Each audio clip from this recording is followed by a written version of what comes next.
excited about tonight. We're going to talk about teaching communication. This is typically kind of a number, at least a priority that people have. For a lot of people, a number one priority of what they want to attend. So excited about this one. I've got a lot of good role plays. I'm going to ask for some brave volunteers to come up here, but don't worry, you will just be pretending like you were your son or daughter, all right, or any kid that you can think of. And so it'll be a very low stress volunteer to perform in any way. A review of our fundamentals. You'll see me do this every time. You get kind of sick of it over time, but that really is one of the beauties of what we're doing, is that whether we're talking about teaching communication or last class we talked about promoting lasting behavior change, the fundamentals are the same throughout everything. And then when we start teaching, when we talk about going out in the community, or we talk about self-help skills or building routines, you're going to see me go over the same fundamentals, and that's how I like to then teach the concepts, so that we always bring it back to that.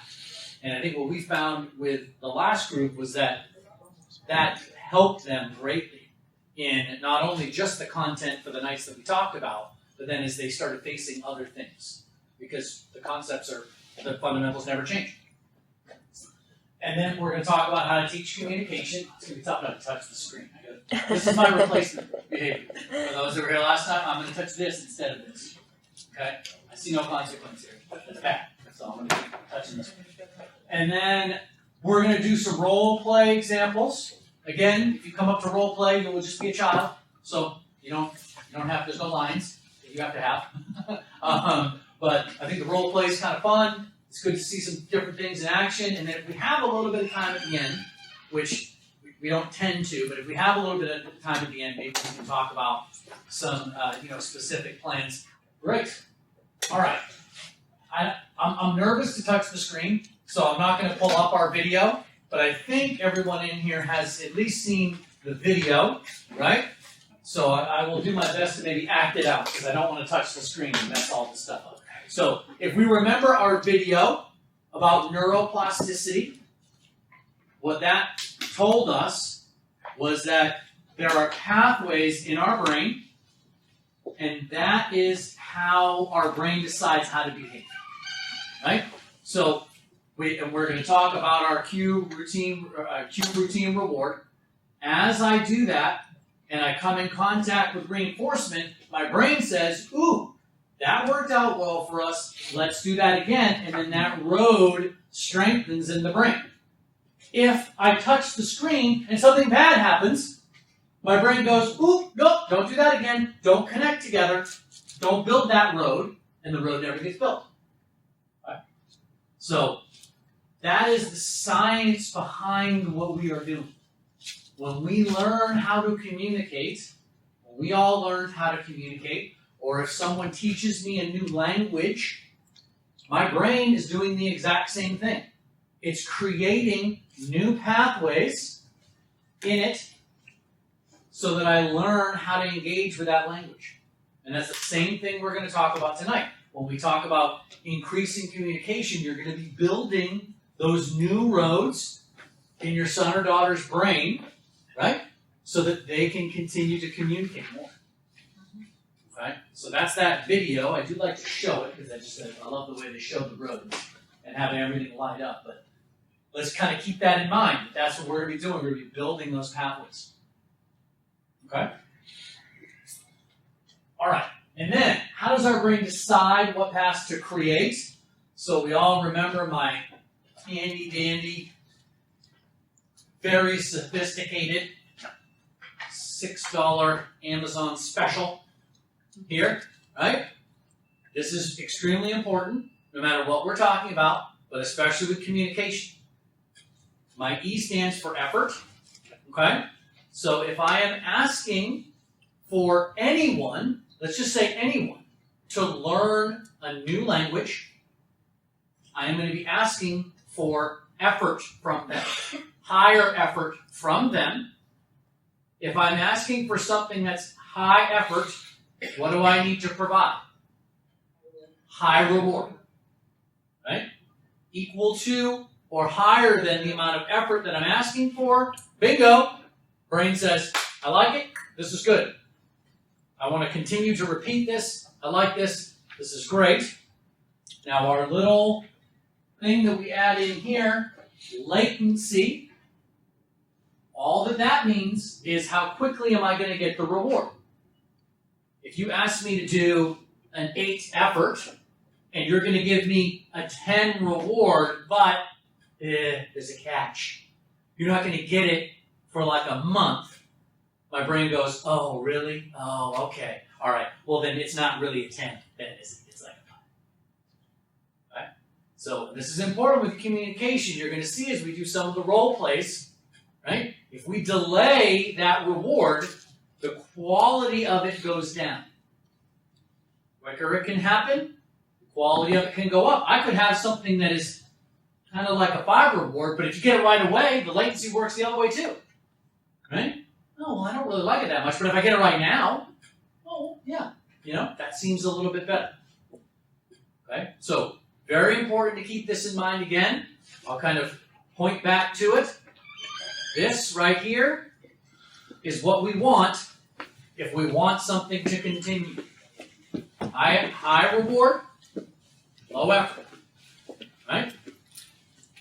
If we don't want something to continue, we flip around the other side. We're going to talk about teaching communication, so we're going to focus a lot tonight on having something continue. Okay?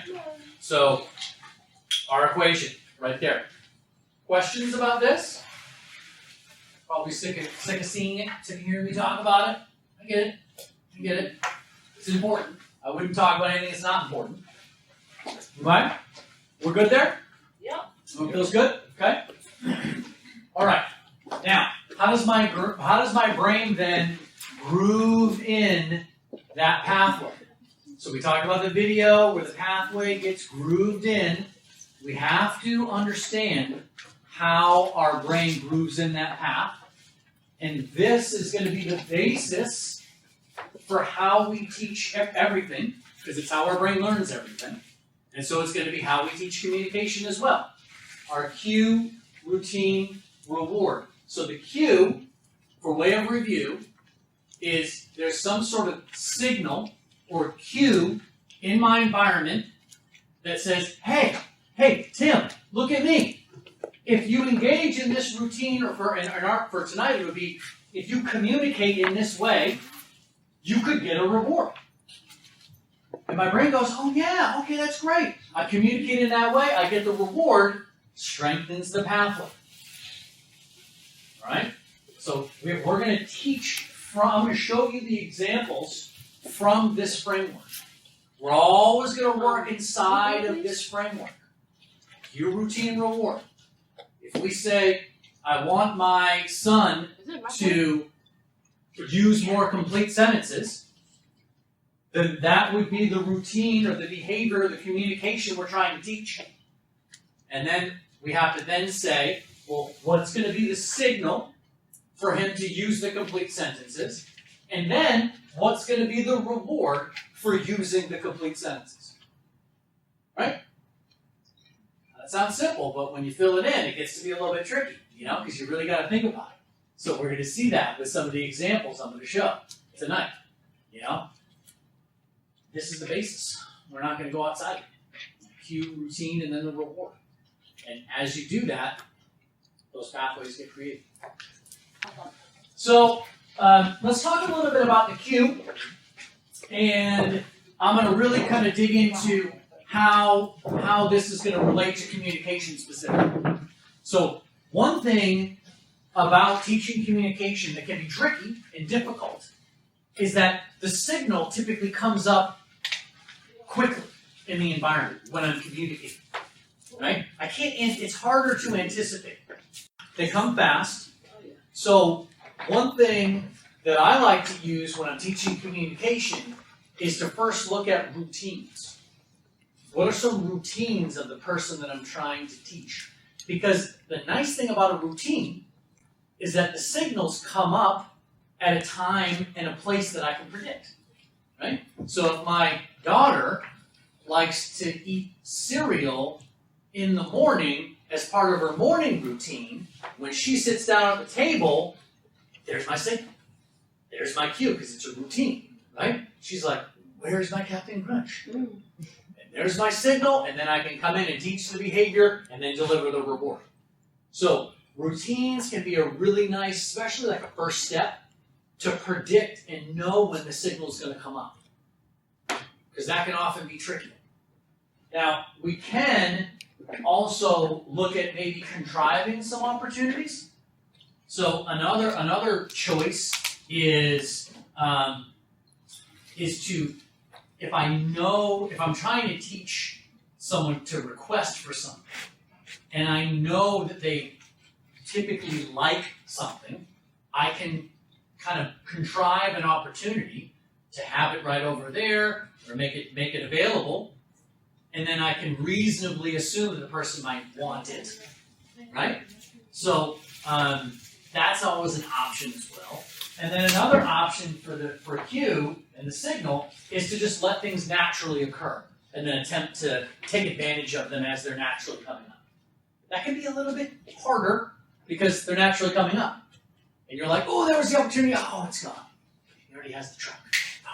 You know? Or, oh, you already got those chips. And the chips. So what usually happens is that things will naturally come up. You'll have to observe when they come up, right? And then you can contrive them potentially. Or if they're embedded in a routine that happens a lot, you can predict it happening. Okay? It's tough to just only teach communication down here, because you're almost like constantly chasing after the motivation, you know? And then the child's onto something new. And then you're like, oh, okay, they go, oh, wait, now they're over here doing this. And then, oh, now they're over here doing that. So it's nice to kind of work up and either contrive or work within routines is really, really a great way to teach, especially initial communication. All right? But these are all signals. That's the principle that I really want to instill, is that there has to be a signal. I don't communicate randomly. And if you were teaching me to speak another language that I don't know right now, you would teach me the signals too, right? You wouldn't just show me flashcards to teach me Italian because I'm going to Italy, right? You know, what if I don't know the signals? What if I don't know when to use the language? That would be bad. It's like, but I know how to say apple in Italian. Well, but if you don't know the signal and the time to say apple, then it doesn't work out. It doesn't work for you. So you have to know the signal too, right? You have to know the signal. Now, if we look at reward. So when we get to reward, a little bit more straightforward, but there are some complexities here. I'm gonna simplify two buckets to put things in for reward for communication. My first bucket is going to be, I'm communicating in order to get something. Now, it could be a thing. I want us to get something. It could be, I want to get information, so I'm asking you a question, right? But I'm looking to get something. That's one. And then my next bucket is to get away from something. No, I don't want that. No, thank you. Please give me space. Right? That is, I want to get away from something. So those are two very big buckets, but those are where our rewards are going to fall into for communication.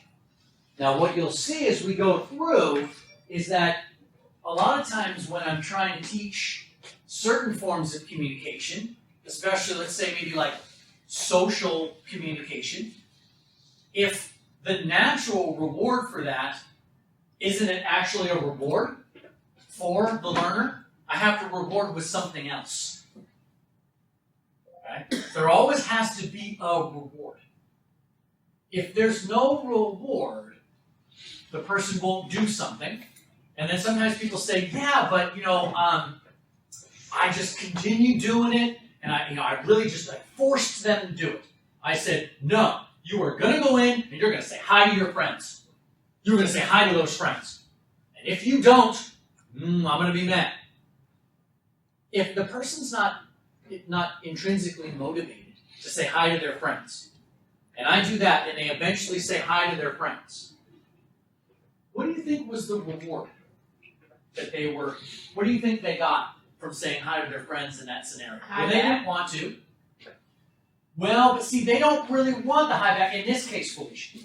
In this case, right? I'm saying in this case, with this child, let's take a hypothetical child who really doesn't want to say hi to his friends, right? You know, he doesn't want to say hi to his friends because he doesn't care that much about the hi back, right? But I say, no, you're going to say hi to your friends or else.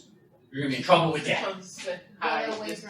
Just to what? You got it. Just to please me and have me get away from you. Right? Right? So there's always reward there. There's always reward there, but the trouble with that kind of reward is that it's contingent on me. Right? And the threat from me. When I'm no longer there threatening, now there's nothing else to reward the behavior. Right?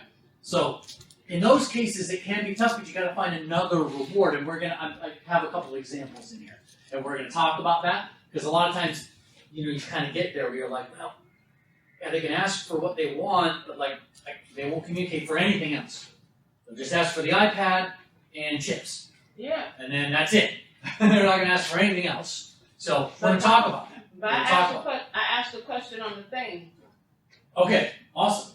So let me see if I touch the screen. Okay, it worked. Knows how to say what he wants, but how can I tell if he wants it because it's there, or if he really wants it? Okay, all right. So, am I understanding this, Felicia? In that what you're saying is Deshaun might ask you for something, but then when you provide it to him, it doesn't seem like he wants it. Yeah. Okay. All right. Give me an example of that. Like when he says apple. Yep. Or his caregiver will give it to him. Yep. And he'll just play with it. And he'll just play with it. Okay. All right. Well, I think in that, will he play with it with you? Or would he just kind of play with the apple? Play with the apple. He'd play with the apple. Well, so what I would say there is then probably what he was looking for was maybe something to play with. Right? And then the apple just happened to be around or something he knew might be available. What I thought you might say, though, which sometimes happens, is if I know to ask for apple, and I know that I'll get attention from someone, sometimes I might go to that. And I don't really want an apple or chips. I'm just saying apple and chips because I kind of want someone to attend to me, and I know that they'll come. So I was thinking maybe you were going there, but that sounds like maybe a case where he might just want to play with something. But because one of the rewards sometimes can just be attention. Right? And if I don't have a big communication repertoire, one thing you'll hear me talk about, especially when we do the role plays, is when you're trying to teach someone communication, picture someone trying to teach you a foreign language. So if someone's trying to teach me a foreign language, or I go to a country like Japan and I don't speak any of the language, if I learn even one word, I'm going to use that for everything. Right? I'm going to say konnichiwa because it's the only Japanese word I know, so that someone will come and look at me, so that then I can drag them over to something and kind of be like, is that safe to eat? You don't know what I'm saying. Konnichiwa. Right? So you got to almost put yourself in those shoes. I think is very important when you're teaching communication about, if I'm learning a language, how would I learn this concept? How would I learn how to ask for my first sets of things? How would I learn how to use a complete sentence? How would I learn how to have a social conversation with someone? Right? And that's kind of a nice way to think about it. And think, oh yeah, that's probably what my learner is going through right now. And that's called overgeneralization. You just use one word over and over again for something. But that's what I would do in Japan. Because I don't know any other words. I just use my one word and then have people come over. Okay. Does that answer your question, Felicia? Yeah. Yep. So before we dig into some of the examples, one thing that I did think is kind of important to talk about is how we teach communication in ABA and our focus on the reward of language. And And I kind of describe that as sort of a form versus function. And I like to use like an example of water. So we talked about our fundamentals, okay? We talked about our reward, and it kind of comes into this. But if, let's say, just picture, oh, actually I have the water right over there. So if I have water right here, and I say, water, water, what am I looking to communicate? Water? And you want water? That I want water. It's kind of like in the intonation of my voice, right? Like, water, water. If I come over to someone and I say, look, water. Water right there. See? Water. Right? Now I'm not asking for it. I'm like commenting on it. Yeah, I'm saying like, hey, check it out. And I'm looking for you to nod and go, yeah, Tim, that's water. Very good. If I have a conversation with you and I say, did you drink water yesterday? Or what do you think about Poland Springs water? Right? Now I'm not asking about it. I'm having a conversation with someone about water. So I'm looking for different reward. Like in that conversation, I'm looking for you to then maybe say something back. Tell me about your comments about water. Okay? There's different reward for different types of language. But the word water remains the same. So when I say form and function, the form of the word water, no, I touched it again. Okay, nothing happened. It's dangerous, because now I touched it, nothing happened. So my brain's like, ooh, I don't know, maybe you can touch it. Let's see what happens. Stay tuned. The form doesn't change. Water remains the same, right? But the function of language changes. So if I'm saying water, water, and I'm asking for it, the function I'm looking for, the reward I'm looking for is to get the water. If I'm making a comment about it, I'm looking to get your approval or have you say yes. Conversation, I'm looking for the conversation to continue. So when we're working on communication with ABA, we're always looking toward the reward. We're saying, what's the function of this language for this learner? How are they going to use it? What are they going to get when they do? As opposed to just teaching words. Right? And if I go back to my learning a new language example, if I'm going to Italy and I want to order food and engage in the culture, do I want to just learn a bunch of flashcards and then say I know Italian? I don't know. I mean, maybe I can kind of figure it out from there, potentially, right? But probably not, I'd be better off learning and starting off with, how do I ask for things in Italian? How do I ask, how do I order food? How do I ask where the bathroom is, or how I find the train, or all the different reasons that I might want to ask things, instead of just flashcards, right?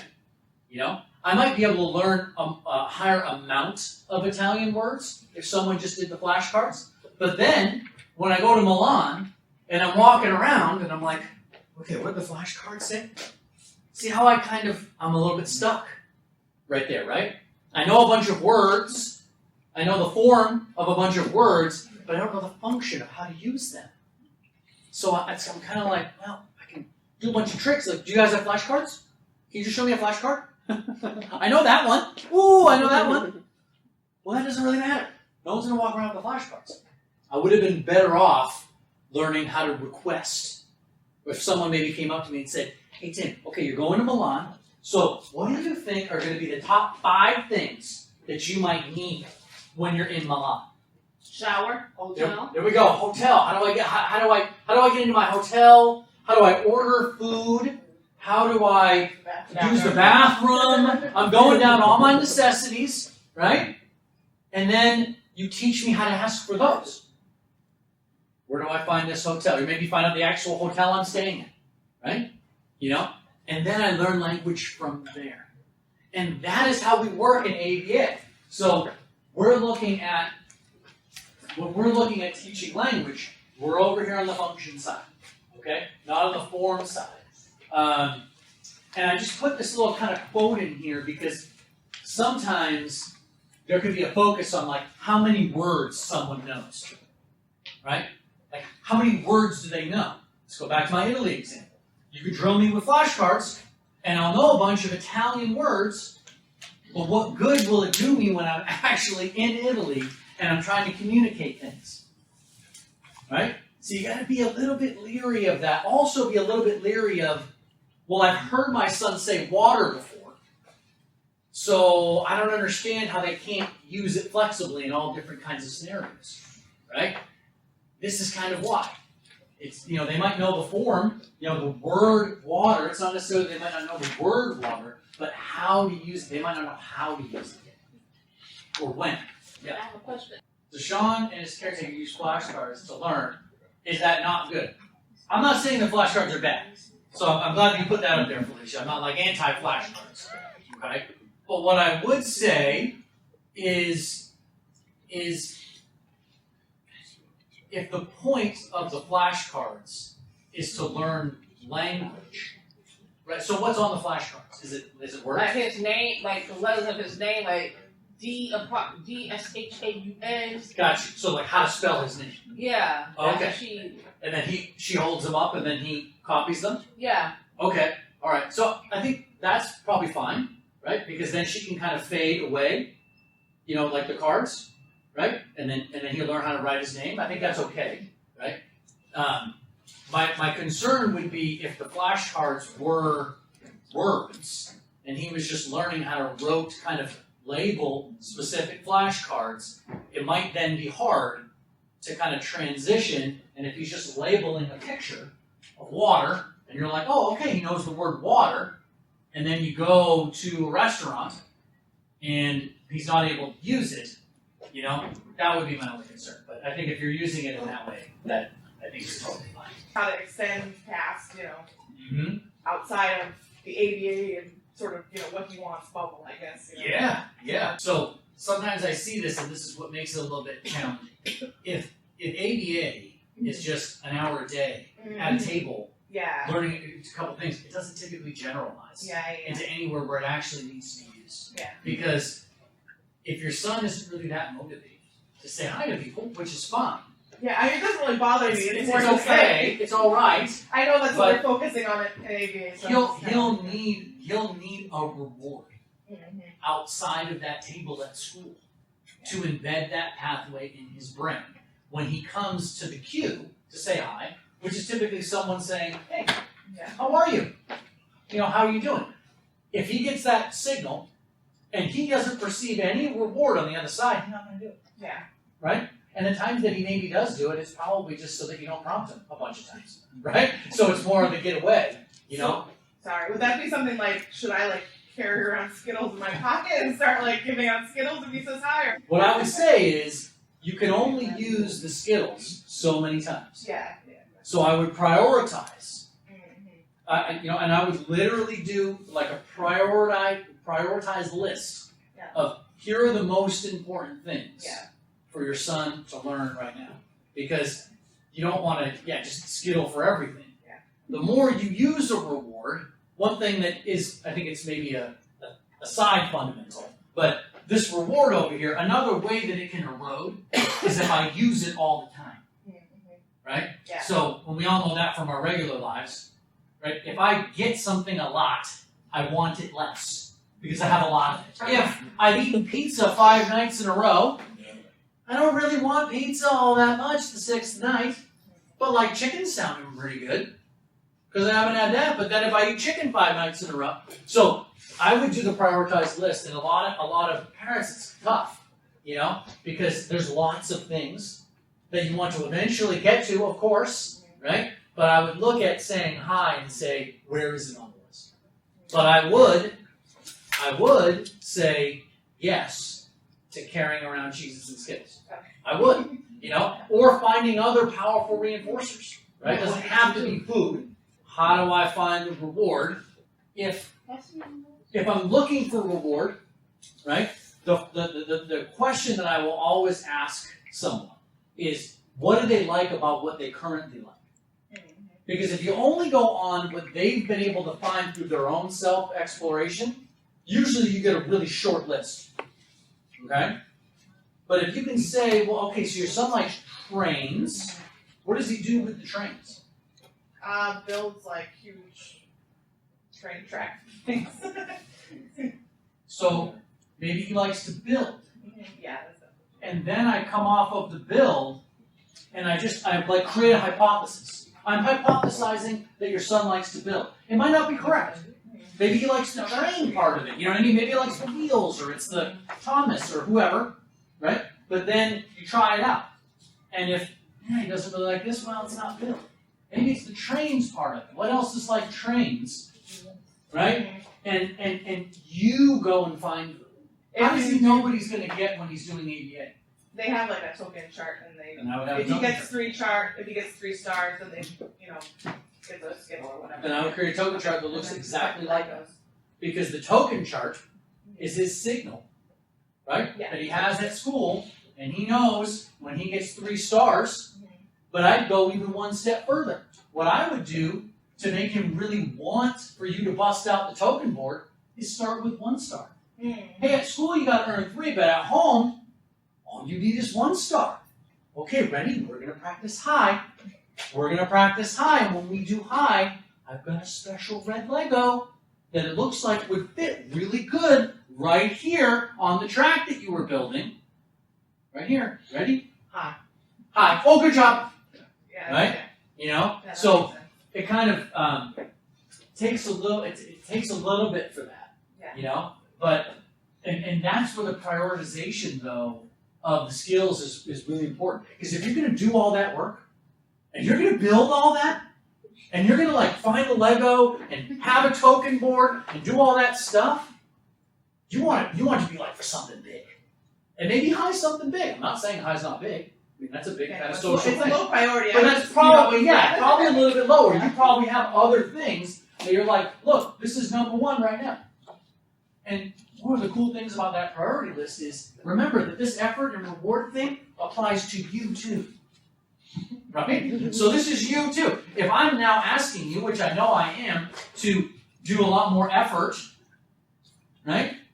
You need more reward on the other side. So when you come up with that priority list, that's really like your motivation and reward list, right? You want to see your son say this or do this, right? Yeah. And so you got to have that payoff at the end.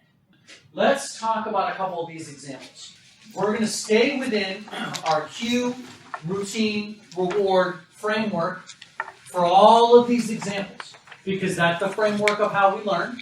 First example, the routine that I'm trying to teach here is a 1-word request. So this hypothetical child is an early communicator, kind of first stage, and I'm trying to teach a 1-word request. Notice I didn't say 1 word. I said 1-word request. If I'm requesting something, what's the reward that I'm looking for? If I'm asking for something and I say cookie, what do I want you to give me? The cookie. I want the cookie. Yeah, I want that cookie. So what I'm looking to teach here, the reward is I want to get something. All right? So I'm looking for a 1-word request. Now, my cue is, so in this example right here, what I'm going to use this as a milk bottle. All right? Is we're going to ask for our milk bottle. Okay? So my cue, my signal, is to see the bottle. That's going to tell my brain, hey, if you ask, the reward is you can get the bottle. All right? Get my milk. Now, here, this is where we're going to break down the skill. Now, when we break this down, what I'm doing here is I'm doing what's called shaping. So I'm starting with a lower effort response, and then I'm building it up. So I'm looking to start with B for bottle, and then I'm going to go to ba, right? And then I'm going to go to ba, and then I'm going to go to bottle. Now I'm just doing this as an example. This could get broken down a bunch of different ways.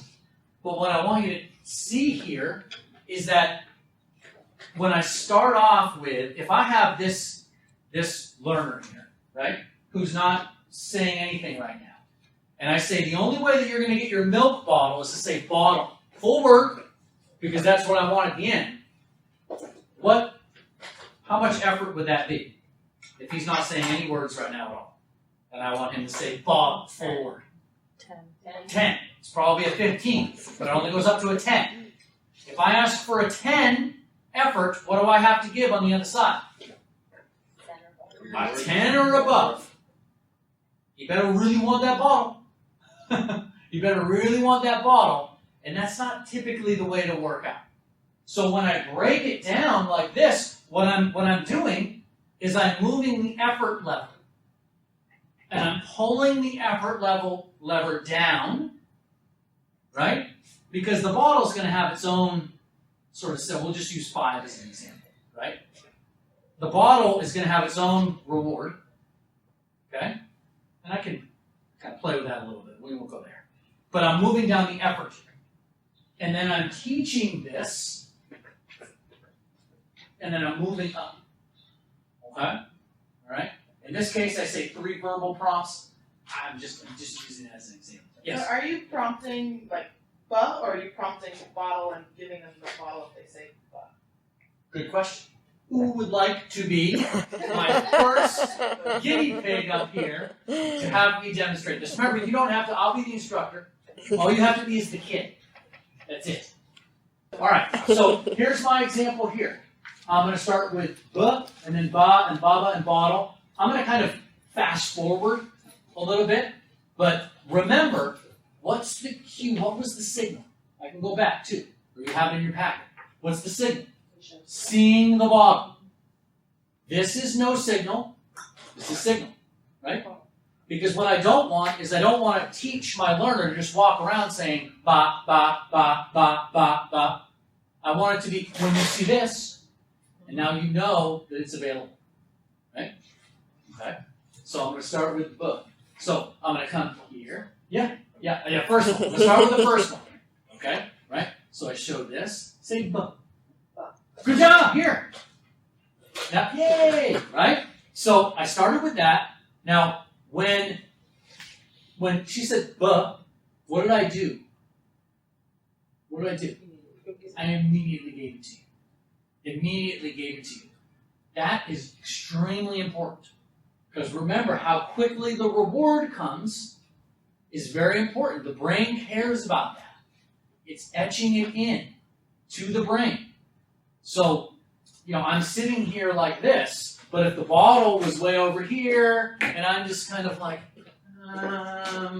say, "ba," okay, where did it go? Here you go. I mean, that's going to kind of maybe build the road, but not as much as this. Say "ba." Good job. Good, right? Okay? Not as much as that. Now I'll fast forward a little bit. Let's say I work on that "ba." Okay? I have the "ba," right? Then I'm going to come here. I'm going to show it again, and now I'm going to say "ba." Say "ba." Ba. And then I hand it right away. All right? Now, if there's... Yes, go ahead. The 3 verbal prompts. The 3 Are verbal you prompts. asking, is that the verbal prompt you asking me That's to say "ba"? Yes. Not me having to say it 3 times? That's right. That's me. And that's the cue for me of how many times I'm going to prompt. And then I get it? It's just Exactly. prompting. I prompt you, right? So the way that it might work out is that the person learning the communication might not say it, right? You might say "ba." Say "ba." Okay, good. That was 2. I give it. What I'm saying here is I'm just giving a threshold of 3. All right? This is when we would kind of get into, we talked about this in the first class, right? Like practical strategies, clinical. Okay? So the practical strategy that I'm attempting to teach here is the cue, the routine, and the reward, and breaking down the skill. How many prompts you use, what types of prompts they are. These are more like we're getting in the clinical realm, right? I would need to come over to your house, observe, do an assessment, get there. Okay? But practical strategy, I'm breaking down this skill. I'm not looking for the full bottle response right from the very beginning. And I'll tell you from doing this for a pretty good amount of time, most people try to skip all the way to the end. Right? Remember the first class we talked about our New Year's resolutions? Right? And how we say, oh, I'm going to the gym every day. I'm going to be there for 2 hours. What happens? An ice cream truck. There we go. I see the ice cream truck one time and I'm like, oh, not going to go to the gym anymore. That's simply because it was too much effort and there wasn't enough reward. So, same thing. Of course, I would want this learner to say bottle. That's my end goal. But sometimes I have to start with a lower effort response, but I'm building toward bottom. Same way that maybe I start off with 1 day at the gym, or 1 push-up. And then I go, right? Whatever I reduce the effort to wherever I need to go, to where the reward is enough. Is ABA for all ages? Yes. These concepts and these fundamentals are for everyone. You've ever known, ever will know, every age, every stage. This is just the science of human behavior. Great question. You have to ask yourself, is the behavior that I'm teaching worth the reward that I'm getting? Right? And there's going to be a balance there, and that's where the prioritization comes in too. Right? If I'm going to give a Skittle for literally everything, and I'm giving out 5 bags of Skittles a day, that's not going to be a good idea. Okay? But if I'm reserving just Skittles to learn how to go pee-pee on the potty, probably a good idea. That probably outweighs. Or juice. Those things probably outweigh. Right? Now another thing, and I was talking about this before, about the bribery and reinforcement. I talk about that in another one too, but I'll kind of preview. I'm doing a lot of previews.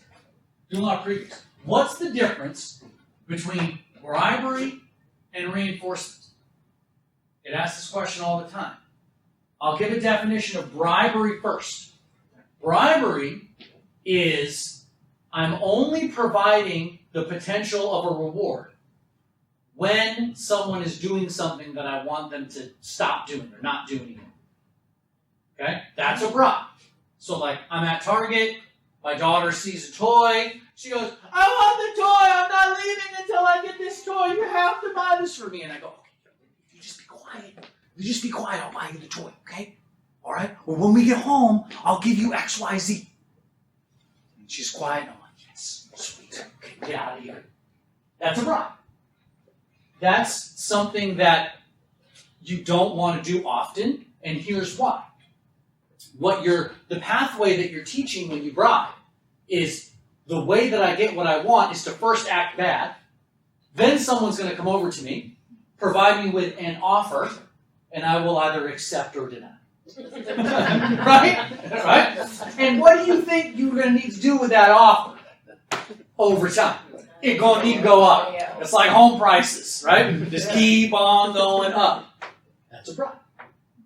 Now, reinforcement is different. Reinforcement is when I set the deal beforehand, before the behavior happens. So now I tell my daughter, Vivian, we're going into Target. If you could be a good girl and not yell and scream, Daddy will buy you a Barbie at the end. Okay? All right? You're still out. We go through, right? Now if the crying happens, can't have access to it, right? Can't have access to it, because that would be the bribe. But if Vivian makes good choices, doesn't scream, doesn't yell, and we get up and she looks at me like, where's my Barbie? Now I give the Barbie, not a bribe. Because now the pathway that I taught was act appropriately at Target, get something great. Act appropriately at Target, get something great. Now what I'll say about the bribery, though, is this. Because sometimes I give this speech and then people are like, oh, I'm never going to do that ever again. I will never, ever again bribe. If you need to bribe to maintain safety or just kind of get through something, do it. Do it. I'm a parent too. Do it. But then come up with a plan for next time. Right? You got to live through the day. You got to live for another day. Okay? You're not a bad parent if you do that. But you just come up with a plan for the next time. Sometimes you get surprised, you get somewhere, something happens, okay? But if you continue to do it over and over again, understand that you're creating a path. It's just not going to be one you're going to like. Because you're going to keep going to target, and you know what the cue and the signal is going to be? Seeing the Barbie. And there's going to be the, right? And you're literally shaping and building that pathway. But if you need to do it one time, do it. Don't say Tim told me not to do it. The question, how about when your child doesn't understand it? When Right. 5 years old, even though if I explain to him 3 or 4 times, he won't understand it, he won't get it. Yes. Your 5-year-old might not be able to process that level of language. So I would teach more with action than words, right? So, and a lot of times we need to break it down even more. When I say target here and I'm breaking this down, you could break down 2, and your goal could be to teach your son a reinforcement system, right? So, and I would do something visual instead of verbal, right? I would, have a whiteboard like this, or, it could be anything, it could be a Post-it, right? And you catch him doing something that you want him to be doing, right? And then you could have something like he gets a check and then he gets a reward, or you could even just give the reward right away, right? But you want to teach him a system, kind of like your son who has the stars. Yeah. One of the great things about that is when he sees the chart come out, he's like, "Ooh, yeah, I want to get me some stars." Stars leads to something great. That's what I want to do with your son, right? Whether it's stars or checks. Sometimes people hear that and they're like, "Yeah, but I don't have a laminator. I can't make like a super cool talking board." You don't need that. You do not need that. All right? You can have a little whiteboard. You can have a Post-it, whatever. But then the way that your son learned it too, the way yours will too, is through the action of it. I got 3 stars. I got a thing. Mommy, puts a check mark. I do something good. Mommy puts a check mark. I get something. Right? Ooh, I like check marks. How do I get those? And then you can start to kind of provide that opportunity, right? If you do this, then you'll get that. But you kind of teach it through action instead of language. The other hard thing about language, is after I say something, you have to comprehend it immediately, right? And if you don't, then it kind of just floats away. When there's something that's hard like this, right? And I know that if I get 3 checks, I get something great that I want, I can see how many I have, right? I love a really simple reinforcement system. We're going to actually do, it's going to be a whole night on it. We're going to talk about reinforcement systems. I love a simple one. Because when you have a simple reinforcement system, you can take it everywhere, right? It doesn't have to be a laminated, cool thing with Thomas the Train. It can be just a Post-it, Post-its are great. I love Post-its because you can put them in your pocket, right? Walking into Target, take out my Post-it. Vivian, remember, you get 3 check marks, okay? I want you to do these 3 things at Target. I want you to say hi to 3 people. I want you to give me 3 compliments. I want you to, whatever, fill in the blank. And I you go, talk so check, nice. check, check, check. Great job. You're the best daddy in the world. There we go. Can I get Check, my Barbie check. now? Absolutely. Right? And then what I would maybe shape from there, Felicia, is I would say, okay, you did a great job last time with those 3 compliments. Now, each time you give me a compliment, I'm going to set a timer on my watch, and then after 10 minutes, you can give me another one. How cool is that? Each time you get a check mark. The thing that doesn't change is the check mark of the reinforcement system. So we're going to talk about that a lot, but that's what I would do, is teach it through the action of like a reinforcement system. Does he use anything like that, like at school or in therapy at all? Yeah. He uses it at home with ABA? Yeah. So whatever they're using, make your own, and then do it. Yep. Because it doesn't have to be anything like super specific or crazy. Like just whatever format they're using, use the same format, because then he'll start to be like, wait, you give tokens too? You give check marks too, just like that person over there?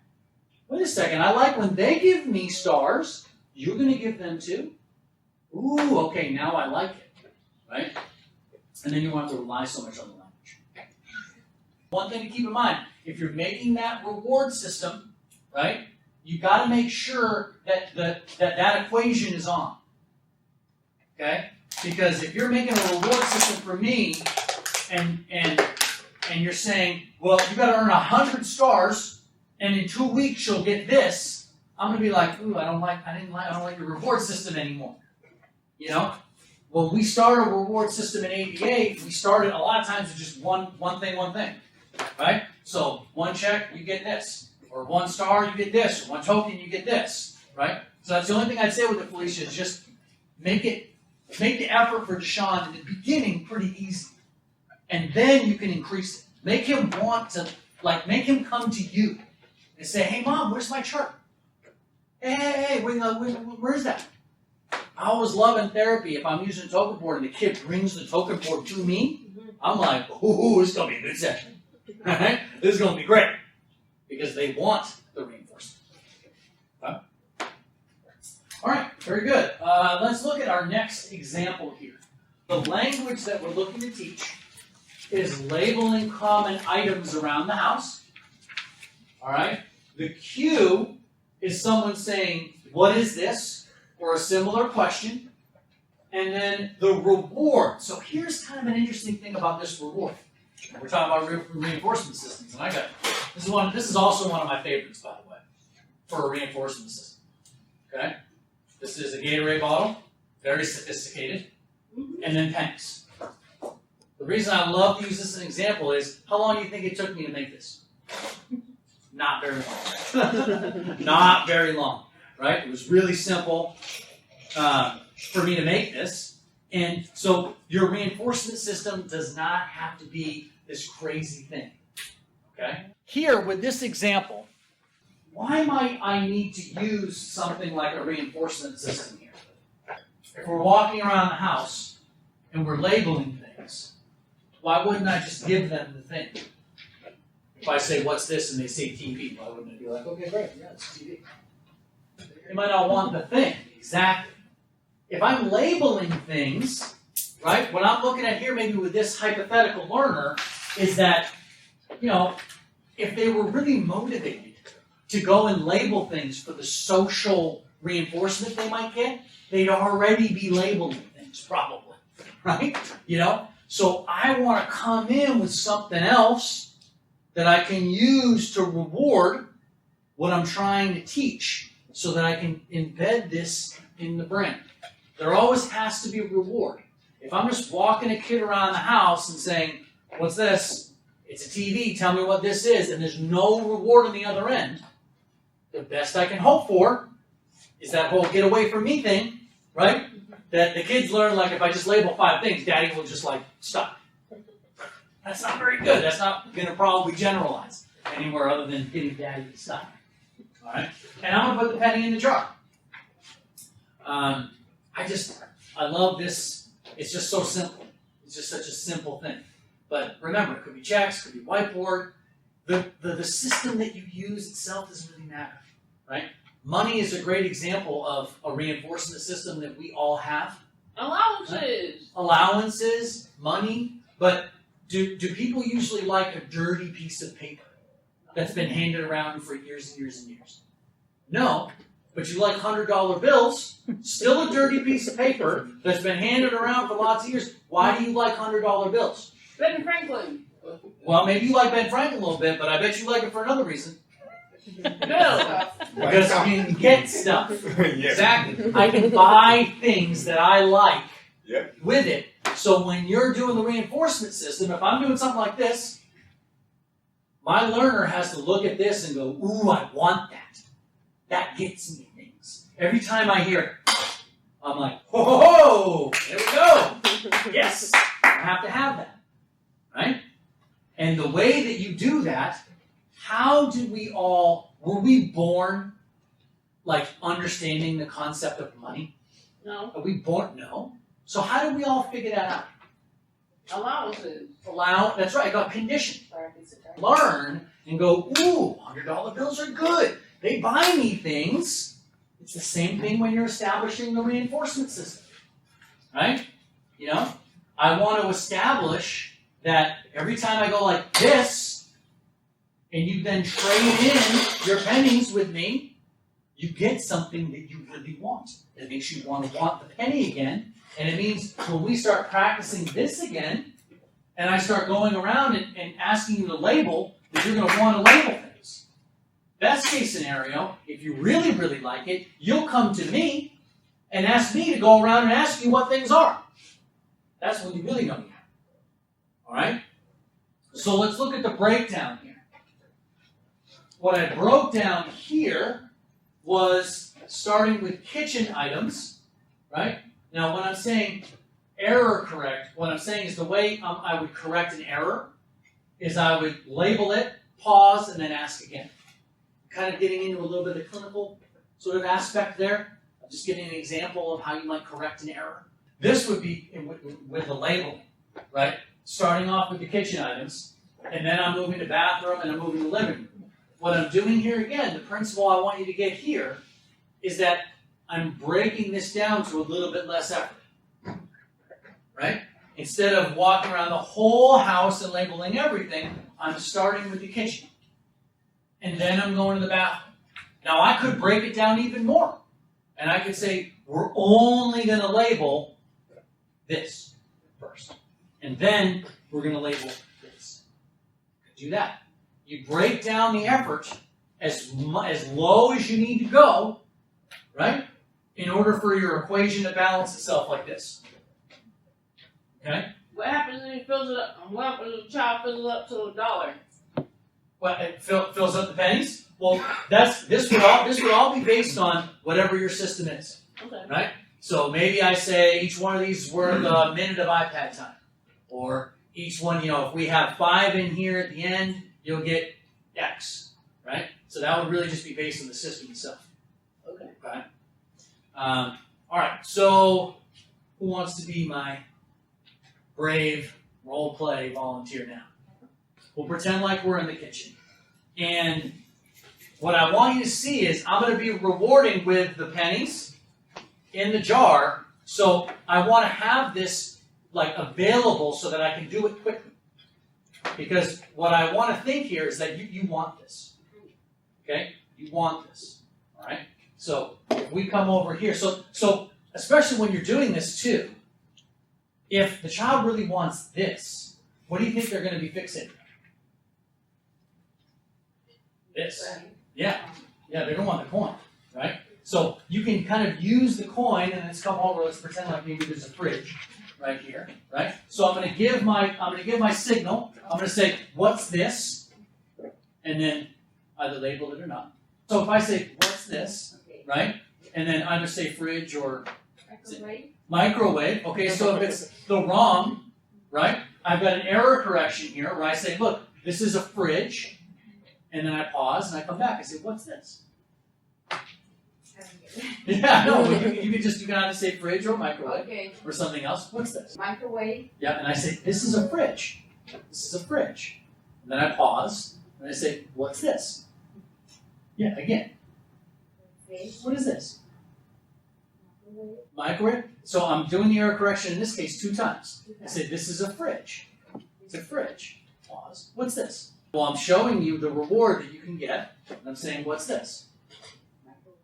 Okay, now I move on to something else. Because I said I was only going to do the error correction 2 times. So let's go over here. And let's say that this is, or let's do this. It's a chair. Right, so I come over here. Look, you want the coin, right? Remember the coin? What's this? Chair, good job! Ooh, we got a coin! Yay! Good job. And then we go over here, right? So remember, in this, you want this, right? Okay, so let's come over here and let's say this is something else in the kitchen. Let's say that this is the stove, right? So I say, look, right? But don't touch. Coin. Right, don't touch. It's not on, Felicia. No, it's not on. You want this, right? Yeah. What's this? What's this? Stove, good job, you got that coin, good. You have 2 in here, let's do 1 more. You get 1 more coin, okay? 1 more coin, let's come over here. Let's come back here. Remember this one? What's this? Fridge. Fridge. Fridge, yes, fridge, yay! You get your fridge. All right, good job, take it. Well, so the reward would be as many, whatever these are signaling. right? So maybe these can get traded in for something else, right? Or maybe after he earns this amount, he gets something else. You know, you can even just start off with one. It could even just be one thing. After you get one of these, then you get to do something else. You can also, it doesn't have to be, you know, these in a jar. If it's, I think I remember your son likes the toy, right? He likes the toy. Then I would just have the toy in my hand. I wouldn't, you know, don't do this at all. It doesn't have to be this, right? I could just have his favorite thing, and then I come over, I'm like, look, here, I want to give you this. What's this? What's this right here? Right? And then you teach him that when he says fridge, then he gets it. So the concept is just that you have a reward on the other side, right? You're not just walking him around the house and having him label different things. You've got a reward that he wants, and then you're giving it when he labels. So the question was, what if it's too much effort to say the full word fridge? You just bring down the effort to the level where the reinforcement is enough. Maybe if it's not saying something, maybe I have a choice of two pictures, a fridge picture and a picture of the microwave. And I say, what's this? Right? And then he can pick this or point to this. I say, oh yes, that's right, it's the fridge. Good, it's the fridge. And then maybe I try to use the word from there. Right? Then I say, oh yeah, it's the fridge. I say, fruit. Right? That could be my next target. So that can be kind of a, you know, an example of being able to label it, but without the language. And then you would kind of increase from there, right? So you make the decision between two. Okay, that's really good. Then maybe I go to, because it's fridge, so just say, oh, okay. And then you get the reward, and then it's fur, and then it's frid, and then it's fridge, and you kind of build up from there. But you reduce the effort. That's the key. Because if you just sit there and say fridge, say fridge, say fridge, what would your son do if I did that? I know he knows, but he doesn't say the word. He's not doing it yet. Yeah, we just reduce the effort down. And the picture's gonna be good. Yeah. So that question is, when you're doing a reward system like, say, our pennies right here, do you explain it or do you show it? And what I would say is, I would do both. But I wouldn't rely on just explaining it, right? And think about when you first learned about money. So when you first learned about money, when you were little, right? You know, when someone came up and said, hey, this is really valuable right here. It's a penny. You want this. This is good. Keep this safe. What does a kid typically do? Put it in his mouth. Yeah, exactly. That's right. Puts it in his mouth, or is just like, yay. Why do they do that? You just explained it to them. Because they haven't seen it have value yet. Right? So I think explaining is still good. It's still good to explain. You still explain to the child, hey, look, this is really valuable. It's a penny. You can buy things. Well, you can't buy anything with a penny, but like, here's a $10 bill. This is valuable for you. You like these things. But then what I would do is I'd go to the store and I'd say, you remember that $10 bill that we talked about? Oh, you want that Barbie? Give them this. And watch what happens. It's like magic. But then, see now, not only did I explain it to you, but you saw, I showed it to you too. So if I bring it back to, I want to use like a system like this, right, with these pennies, I might say, hey, look, buddy, watch what happens. When you earn a penny, you're going to get something really fun. Kids probably going to be like, whatever, don't care. No, watch. I've got that train that you really love. You see it right here? Train. Yeah, just put this in here. Put it in. Oh, good job, here's the train. When you have the reinforcement system, you have to not only tell someone about it, but show it to them too. So if it was this, I would do that. Here's the great thing you want, watch this. Good, oh, and then you get it. Because this, one of the reasons that a reinforcement system is good, there's a bunch of different reasons. First one was the one that we talked about, you know, with your son where, you know, he maybe wouldn't understand if you just verbally said it. It's good that it's here. But also, it can be easier to carry around something that then leads to other reinforcement. So if I taught, I think I'm remembering your son likes the trains, right? Did I remember that right? The card. Oh, it's the cars. It's Yeah, the cars, the right? So you probably can't carry around cars all the time. I mean, maybe you do, but you know, the cars. Maybe just one. It's just one or two, right? But it's easier to carry around Post-its or pennies or tokens, something like that. And if you've taught him that this leads eventually to the cars, then you want this too. Same thing that we do with money, right? Money's not the actual thing that we want, right? Because remember, it's still an old, dirty piece of paper. So I don't actually want the money itself. I want what the money will buy me. Questions on this? Remember, this is just breaking down. This is just breaking down the effort. Yes. So about doing things in stages. So for example, my daughter has social anxiety. So one classic situation is we go to the store and she buys whatever she wants, or she picks up whatever she wants, and then we go to the checkout and she knows that the person is going to see a cute little girl and will say hi. And she just, at first it was like, you know, hi, she'll be quiet. Then she started kind of like hiding behind me. Now she goes to the person and says, I'm not going to say hi. Oh, right. Right. To avoid the whole... She's just like, even before they say anything, Yeah, right, she's like, right, I'm right. not going to say hi. Let's just preface this. I'm just going to let So you know. so it's gotten worse, clearly. Yeah, that's tough. Um, Yeah. So where do you start? Like, do you first say, you don't say something like that because it's rude, or do you start with, like, how do you approach this? So I would approach, this is an excellent question.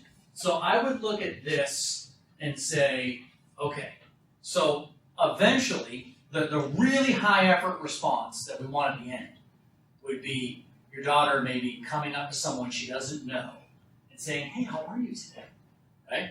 But that would be like, there's no number high enough, right? For your daughter. That's like a super high effort response, right? So we got to find a way to cut down the effort and then maybe slowly kind of build it back up. So, you know, it's interesting because her current strategy isn't, it almost just needs to be shaped a little bit because she's still interacting with the person. She's telling me, but she says it she's loudly, telling I'm you. not going to say hi. Oh, okay, gotcha. Oh, sorry. So, okay. I yeah, thought she was yeah, telling no, the sorry, person. yeah. She's telling you loud enough. Okay, that makes sense because you're a safe person. She's telling mom, just 6. in earshot, make sure that they understand that I'm not going to say hi to them. Okay, so we do need to shape it a little bit more. So let's think about like a really, really low effort way. Would she exchange something with them and not say anything? Sure, like my credit, like when she knows when it's time to swipe, she knows Yeah. the light is turned and she's like, okay, Yep. when are we inserting this? But would she hand it to the cashier? Can she do that Yeah. now? Yeah, So she she'll hand do it. Okay, so that's probably maybe too low of effort. Do you think she'd hand it to the cashier and say thank you? Would she do that now? Not easily. Heavy Not easy. with Okay, yeah. so that's still a little bit of a high effort. Yeah. So we could either choose that as a first target, or what if it had a note on it that said thank you? Would she write that, stick it on it, and hand it over? Like write it over there, like Yeah. in the, Yeah, well, she's 6, yeah, so that might be a little bit, still might be a too high effort response. Or what if it was pre-written? Would she write it at home? oh, she can write perfectly She can fine. write Like perfectly? yeah, she would be able to write. That might be a reasonable first step. I mean, I'm just brainstorming right now, you know? The concept is to reduce the effort, kind of right at her current skill level, right? And then go just a little bit above. Just a little bit. Because then, if she's at least exchanging it, she's having some form of social contact, but not the full form. Right? It's just, here's a note that says thank you. I don't want to do it. And then I would let her, like if you chose that as your first target, then I would let her just go right behind you. And just, you know, because you want to kind of shield her from that. Because that's the reward. The reward, in that case, I would think, is avoiding having to interact at all with this person that I don't know. Right. So, Mom, you're telling me the key that I need to do for that right now is hand over the credit card with the little note. Great, there you go. And then I would let her have the whole reward. And then But how maybe you could shape that a little bit, you know, and you'd almost use a target just like this, you know. Initial target, maybe it's handing over, the little note, and then maybe the next target is maybe saying thank you potentially, right? And then maybe your next target is thank you, and then we just add on maybe another phrase to that. Maybe it's a question, you know? Thank you, how are you today, right? And the way that you know how to go on to the next one is essentially when you're able to get a target to the place where you don't have to prompt it anymore, right? And your daughter's just doing it on her own, there's your cue to go to the next one. Because the beauty of this is that you're creating the pathway still in the brain, right? So you're creating the pathway that is, I'm engaging with someone I don't know. And then you're just slowly kind of building it up over time, right? And as you create that pathway, it becomes less and less effort, right? Because right now, and what a lot of times it can look like, it's almost like an all or nothing kind of thing, right? Right now it's like, I'm gonna, you know, if I look at this person and I don't have another strategy, they might ask me questions. You know, I'm a cute little 6-year-old, you know, they're gonna say, oh, I love your dress, or, oh, are Yeah, you so that, yeah, and when she's she just hears like, something like that, it's woo, just, yeah. totally yeah, shut off, like, yeah, not doing yeah, it. yeah. But I think if you did something like that with a card or the thank you or something, then you can still, I would still run that interference, right? Kind of like she handed the thank you, great job, excellent, get behind me, right? She's just a little bit shy, right? Because you want to reinforce the current target, you know? And then once that target is mastered, then we move on to the next one. And then maybe again, she says thank you, maybe the note says a little bit more or whatever, right? But that's kind of that concept of reducing the effort, you know, and that allows her to kind of build it up. Does that make sense? It does. Yeah, Yeah. it's really Thank hard you. though. Thank That's a really tough one. And so here's one thing, I don't want to belabor it too much, but one little pitfall, right, is if you do this and she starts having success, you might be tempted to, like, she's doing really good, and then you're like, I think she can do the whole thing. Don't do that, right? Because then you'll almost undo all the other stuff, right? If you break it down, just slowly reinforce those steps, right? And then you can let her, if she's kind of been doing this and she's in the moment and wants to branch out, that's fine. But don't rush too far to the other end. I think we have time for one more example. Social conversation it is. So that is the routine. That's the communication we're trying to teach. Here's a potential cue. A communication partner stops talking in a conversation. Because if I'm thinking about teaching someone to have a conversation and maintain a conversation with someone else, what's my cue? What's my signal to talk? Someone stops, right? You know, someone stops. Someone has to initiate, but see, I didn't say initiate here, I said maintain, right? So if I say, hi, how are you? See, you stop talking, that's my cue, now it's my turn. Hasn't it been really gloomy outside? Right? Then you talk, and then you stop, and then that's my cue. So I still need to think about the cue, right? So that's the cue I'm trying to teach. And then the reward. Now I'm taking into consideration here that this might be an individual who doesn't like social conversation. So I'm saying each conversation turn equals 5 minutes of playing a favorite video game. So what I'm saying in this example is I know that the reward of the social aspect of the conversation isn't something that this learner finds rewarding, like your son, right? But in this case, this learner really likes playing his video games. So I'm like, hey, I think video games are great too. Each turn that you have, each time that you're able to respond to this signal, Super Mario Brothers. you get the Super Mario Brothers, and you get 5 whole minutes of it, right? And then here, as I'm breaking this down, as I was thinking about this a little bit more, I thought, okay, so we're breaking down, but how can I give maybe a visual prompt to even reduce the effort even more? Like I just actually did it, Lisa, with your son, about providing what the actual language will be would reduce the effort even more, right? You know? So for this example, I think I wrote down a couple of thoughts up here. So yeah, I mean, you could go with something where, you know, Most people say, how are you, right? And so, in this case, if our first target is one exchange, someone says, how are you? Maybe I give the person a little visual that says, I'm blank, how are you? So what I'm trying to do here is reduce the effort. So that question is, if we're thinking about a conversation and people are asking me how I'm doing, if I don't know how to answer that question in general, should you teach the knowing my feelings first or this? What I would say is, you don't necessarily, so think about me learning another language, right? Those are almost two different skills. There's how do I maintain a conversation in Japanese, right?